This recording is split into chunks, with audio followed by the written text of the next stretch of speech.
Bharatiya Janata party के लिए ये बंग भूमि बहुत पवित्र और बहुत मायने रखने वाली है, क्योंकि हमारी स्थापना, भारतीय जनता पार्टी की स्थापना, भारतीय जनसंघ की स्थापना यही बंग भूमि के बड़े नेता श्यामा प्रसाद मुखर्जी ने की है। भारतीय जनता पार्टी की स्थापना से स्वामी विवेकानंद और बंकिम चंद्र चट्टोपाध्याय, इनका अनुकरण भारतीय जनता पार्टी ने अपने सभी सिद्धांतों के अंदर किया है। मित्रों, आज जब मैं कह रहा हूं कि इस बार 26 के बंगाल के विधानसभा चुनाव में बंगाल में हमारी सरकार बनेगी, इसका मजबूत आधार भी भारतीय जनता पार्टी के पास है।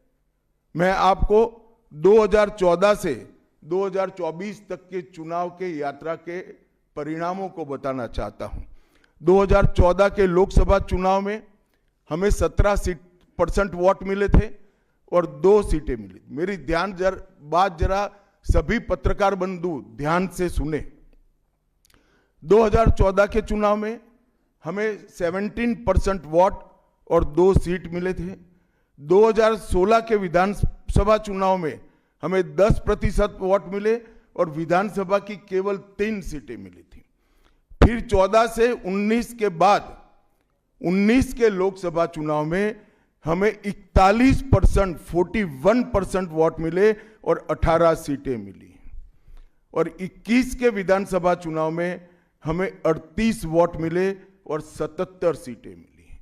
ये बहुत बड़ा अंतर है। जिस पार्टी को केवल 3 सीट मिले थे, वो पार्टी 5 साल के ही अंतराल में 77 सीट प्राप्त करी।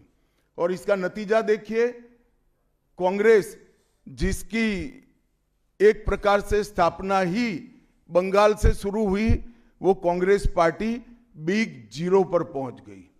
और 34 साल तक शासन करने वाला कम्युनिस्ट गठबंधन भी एक भी सीट प्राप्त नहीं कर पाया और हमने मुख्य विपक्ष का स्थान प्राप्त किया। आज शुभेंदु जी मेरे साथ यहां पर बैठे हैं, वो हमारे प्रतिपक्ष के नेता हैं।